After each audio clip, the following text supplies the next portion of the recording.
Copa America 2024-এ আর্জেন্টিনার একটি দ্বিতীয় ম্যাচ, যেখানে প্রথম ম্যাচ কানাডার বিপক্ষে দুর্দান্ত জয় পেয়েছে 2-0।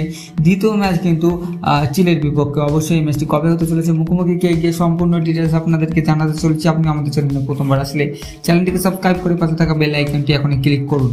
আর যেখানে আর্জেন্টিনা বনাম চিলির এই ম্যাচটি আগামী 26শে জুন হতে চলেছে এবং ওয়েডনেসডে এই ম্যাচটি হতে চলেছে, যেখানে আপনাদেরকে জানার ভারতীয় সময় অনুসারে সকাল 6:30 এবং বাংলাদেশের সময় অনুসারে 7টা থেকে শুরু হচ্ছে ম্যাচটি। যদি এখানে হেড টু হেড রেকর্ড দেখেন তো গত 5 অর্থাৎ শেষ 5টি ম্যাচে আর্জেন্টিনা 2টো জিতেছে এবং 3টি ড্র হয়েছে এবং একটিও ম্যাচ জিততে পারেনি চিলি। এবং শেষ ম্যাচে বিশ্বকাপের কোয়ালিফায়ার ম্যাচ খেলেছে, যেখানে আর্জেন্টিনা 2-1 জিতেছে চিলির বিপক্ষে। অবশ্যই চিলি তাদের পূর্ণ শক্তিও নিয়ে নামবে।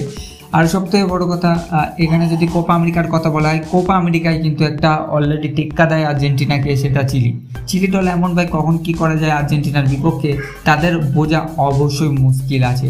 তো এখানে দেখা যায় শেষ পর্যন্ত কে যেতে, আপনিও কমেন্টে জানান। তো 26শে জুন অবশ্যই দেখা হচ্ছে চিলি বনাম আর্জেন্টিনা ম্যাচে।